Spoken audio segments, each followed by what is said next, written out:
453장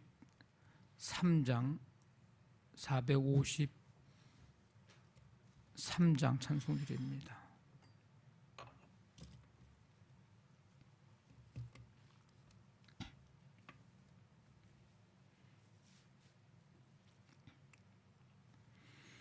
예수도 알기 원하네. 크고도 넓은 은혜와 대속해 주신 사랑을 간절히 알기 원하네. 내 평생의 소원, 내 평생의 소원, 대속해 주신 사랑을 간절히 알기 원하네.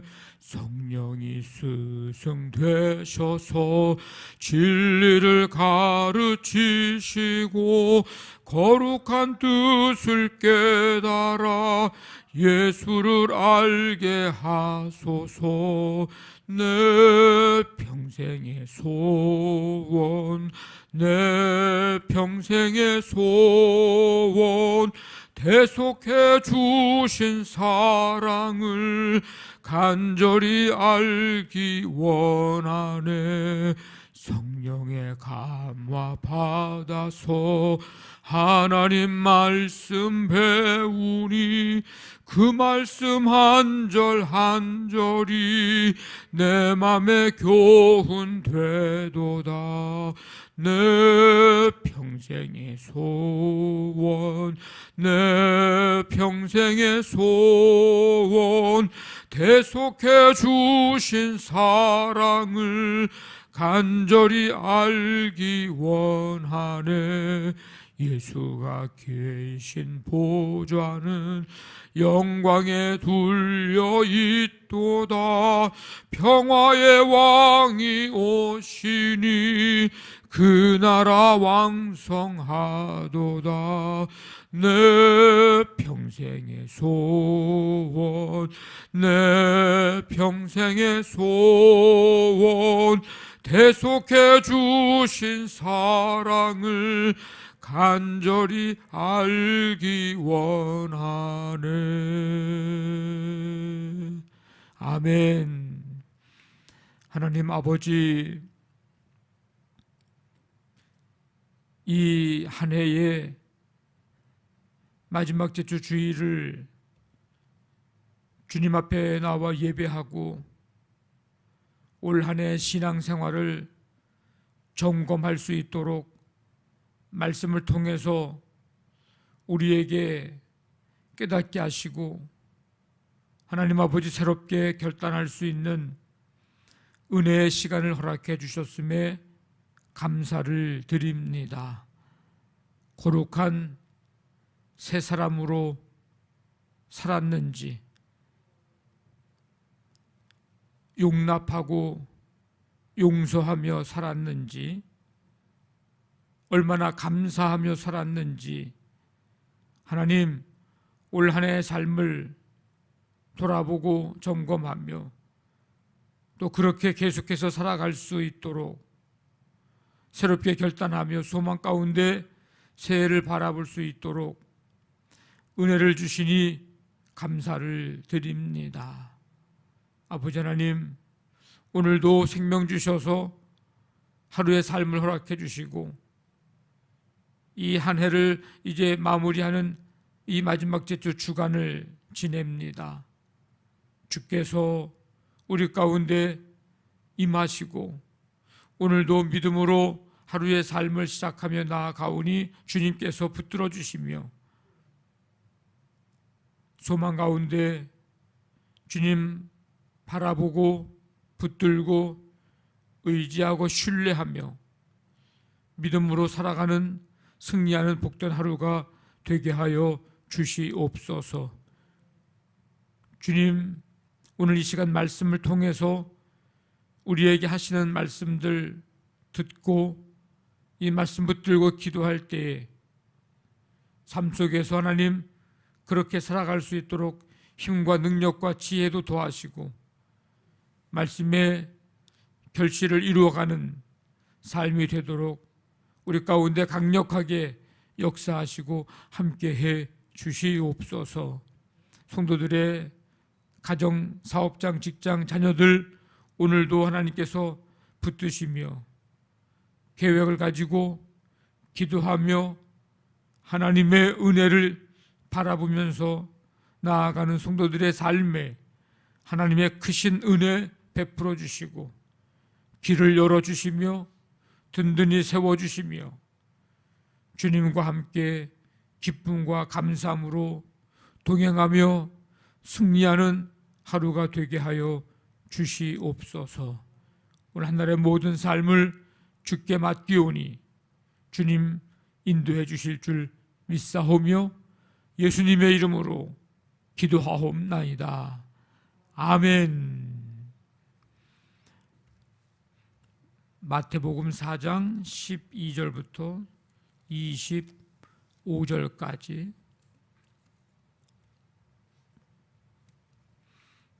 한 절씩 교독하겠습니다.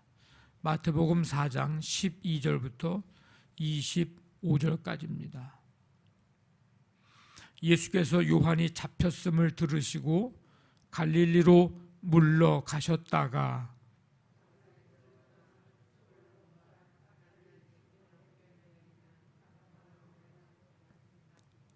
이는 선지자 이사야를 통하여 하신 말씀을 이루려 하심이라. 일러스되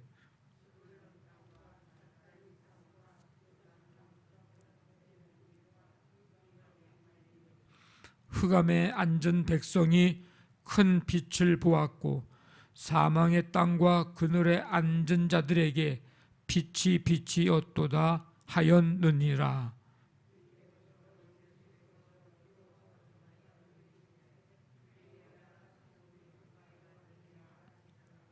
갈릴리 해변에 다니시다가 두 형제 곧 베드로라 하는 시몬과 그의 형제 안드레가 바다에 금을 던지는 것을 보시니 그들은 어부라.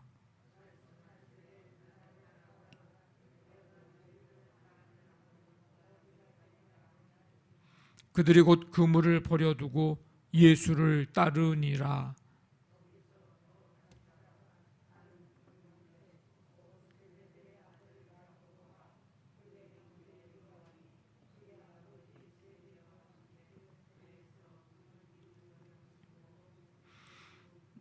그들이 곧 배와 아버지를 버려두고 예수를 따르니라.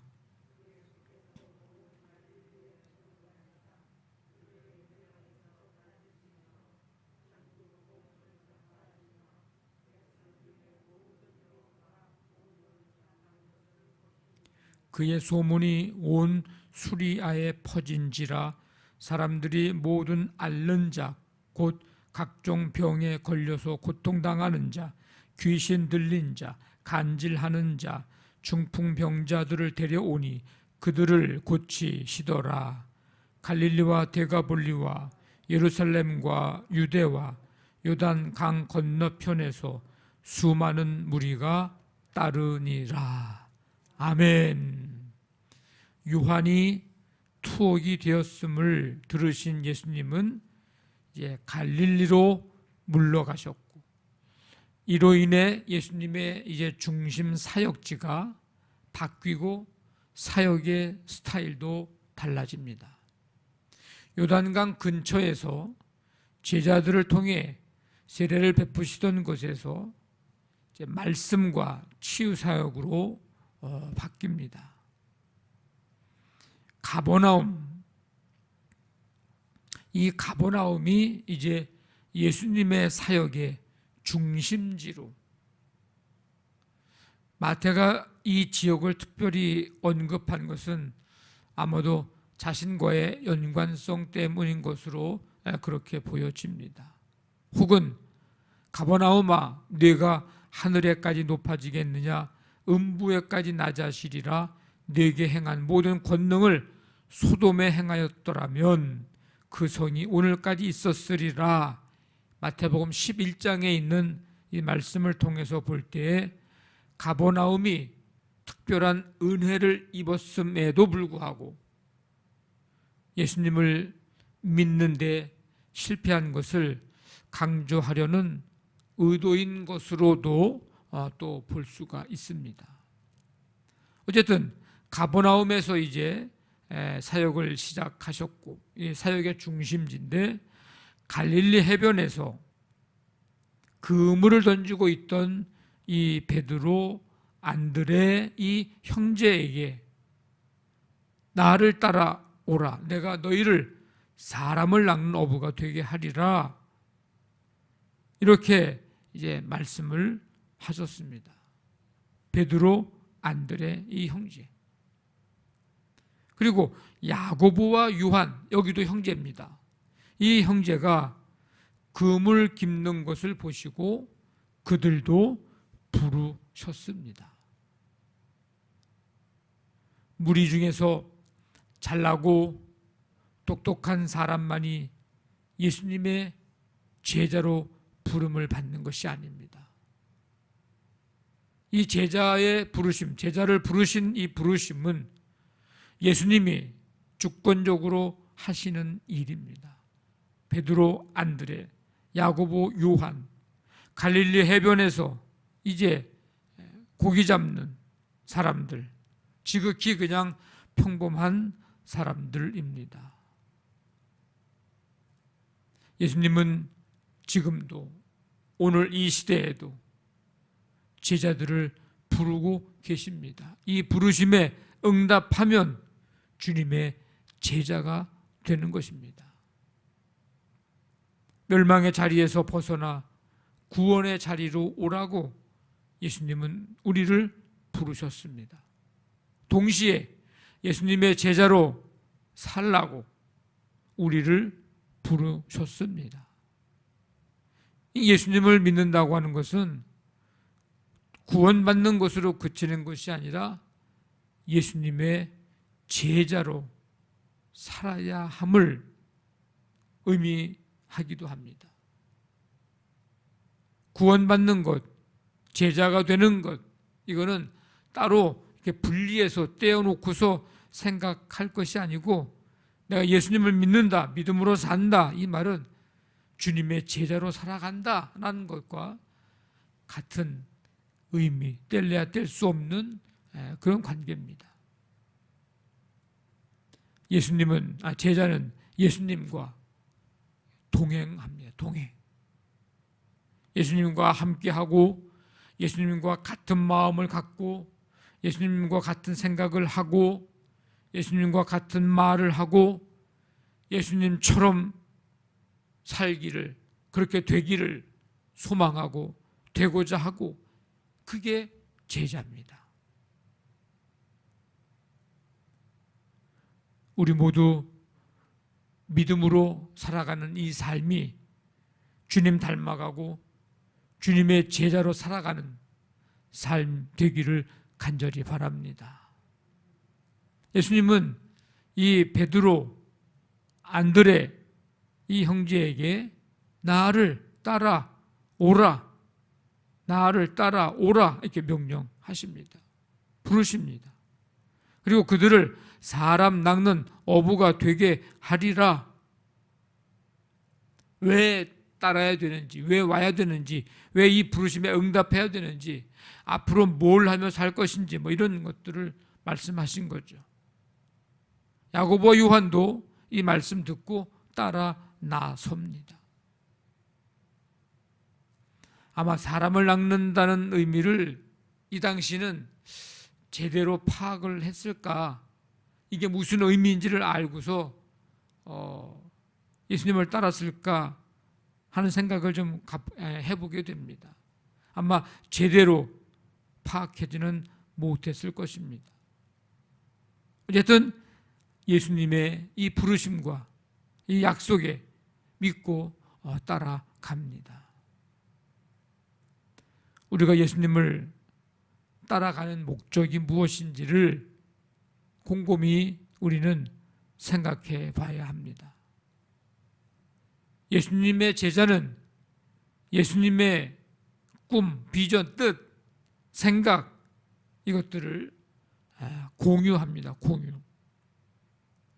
예수님의 비전은 하나님을 떠난 자들을 다시 하나님의 품으로 이끄시는 것, 즉 죄인들을 구원하시는 것, 이 예수님이 갖고 계신, 품고 계신 비전입니다.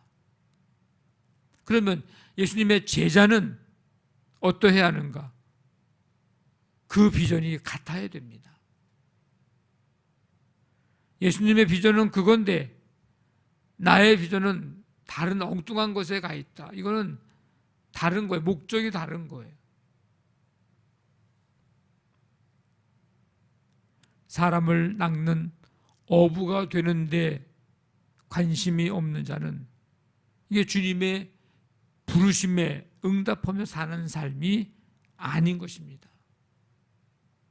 주님이 원하시는 것과 같은 것을 바라보고 같은 것을 바라고 같은 것을 품고 같은 길을 걸어가는 그가 예수님의 제자입니다. 우리가 그렇게 제자로 살아가는 삶이 되기를 여러분 소망하시고 그렇게 되기를 간절히 원합니다. 예수님이 이 베드로, 안드레, 야고보, 요한 이들을 제자로 부르셨을 때 그들은 이제 그물, 배 다 버려두고 예수님을 따라갑니다. 지금으로는 아무것도 보장이 되지 않은 거예요. 그런데 그 주님의 부르심에 응답해서 제자의 길을 걸어갑니다. 선택을 합니다. 우리가 예수님의 부름을 받은 그 순간, 주님의 말씀을 듣는 그 순간 우리는 주님을 따르기로, 주님 말씀대로 살아가기로 우리는 결단을 한 사람들입니다. 끝까지 그 길을 걸어가야 합니다. 무리하고는 다른 거예요. 무리. 제자는 무리하고 군중하고는 다릅니다. 예수님의 능력을 보고서 주변에서 몰려든 사람들이 많았습니다. 그런데 이런 사람들은 몰려는 들었는데, 모이기는 모였는데 자신의 것들을 포기하지 않는 사람들입니다. 예수님을 따르는 사람은 예수님과 같은 비전을 갖고 품고 가는데 이들은 비전이 다릅니다. 자신들의 소중한 것까지 내려놓고 주님을 따르려고 하는 그런 마음이 없는 사람들입니다. 양식을 얻고 병을 고침받고 말씀 듣는 것이 좋아서 예수님을 따르는 사람들, 예수님의 제자가 되기 위해서 자신의 것들은 포기하지 않습니다. 우리는 예수님을 잘 믿기 위해서, 예수님을 따르기 위해서, 주님의 제자가 되기 위해서는 결단이 필요합니다. 교회가 종종, 그리스도인들이 종종 비난을 받는 것 중에 하나는 교인 수가 적어서가 아니고 사회 봉사를 적게 해서가 아닙니다. 교회만큼 봉사를 많이 하는 데는 없습니다. 그런 단체는 없어요. 근데 왜 종종 비난을 받고 있는가? 그것은 교회에 출석하는 사람이 많아도 예수님의 제자로 사는 사람이 적기 때문입니다. 많은 그리스도인들이 예수님을 모르는 사람들과 함께 살아가면서 예수님의 제자로서의 모습이 우리의 모습 속에서 나타나지 않고 보이지 않고 그 모습을 보여주지 못해서 비난받는 게 사실은 더 많습니다. 물론 그렇지 않고 아예 의도적으로 계획적으로 그렇게 하는 사람들도 있지만 가만히 면면을 살펴보면 우리가 예수님의 제자로서의 삶을 살지 못해서 우리가 비난받는 경우가 있음을 우리는 기억을 해야 합니다. 우리 모두 주님의 제자로 부름을 받았으니 우리의 삶이 주님의 제자로서 살아가는 삶, 그래서 하나님의 뜻을 아름답게 이루고 우리를 통해서 주님을 나타내고 그리스도의 향기가 아름답게 나타나게 되는 이 역사가 일어나게 되기를 주님의 이름으로 간절히 축원합니다. 아멘. 말씀 붙잡고 기도하시고 우리 교회를 위해서 이제 이 한 해의 마지막 주간을 이제 지냅니다. 하나님 잘 마무리하고 이제 새해를 바라볼 수 있게 도와주시고 이제 31일 11시에 오후 11시에 우리가 함께 이 성전에서 송구영신 예배를 드리게 되는데 하나님 이 예배를 드리면서 한 해를 보내고 이 예배를 드리면서 새해 첫날 첫 시간을 맞이하고 믿음으로 주님 앞에 나아갈 수 있도록 하나님 함께해 주옵소서. 오늘도 가정사업장 직장 자녀들을 붙잡아 주시고 치유의 은총, 이 나라 이민족 세계열방까지 하는 긍휼 베푸시고 함께해 주옵소서. 우리 간절한 마음 가지고 우리 함께 기도합니다. 하나님 아버지 감사합니다. 오늘도 주님의 은혜 속에 하루의 삶을 허락해 주시고 이 시간 주 앞에 나와 찬양과 경배드리며 예수님의 제자로서의 삶의 모습을 다시 한번 아버지 말씀을 통해서 듣고 새롭게 결단케 하시니 감사를 드립니다. 예수님의 부르심에 응답하여 믿음으로 나아가는 우리의 삶이 물이나 군중과 같은 삶이 아닌 예수님이 갖고 계시는 그 비전과 꿈과 계획이 바로 우리의 것이 돼서 주님을 따르는 진정한 제자가 되게 도와주시옵소서. 그래서 우리의 삶을 통하여서 우리가 하는 말, 생각, 행동을 통하여 온전히 주님의 영광이 드러나고 그리스도의 향기가 나타나는 삶이 되도록 하나님 아버지 역사하여 주시옵소서. 오늘 한날의 삶을 주께 맡기며 시작합니다. 주와 함께 동행하고 주님 붙잡아 주시고 주님 우리 가운데 함께하여 주시옵소서.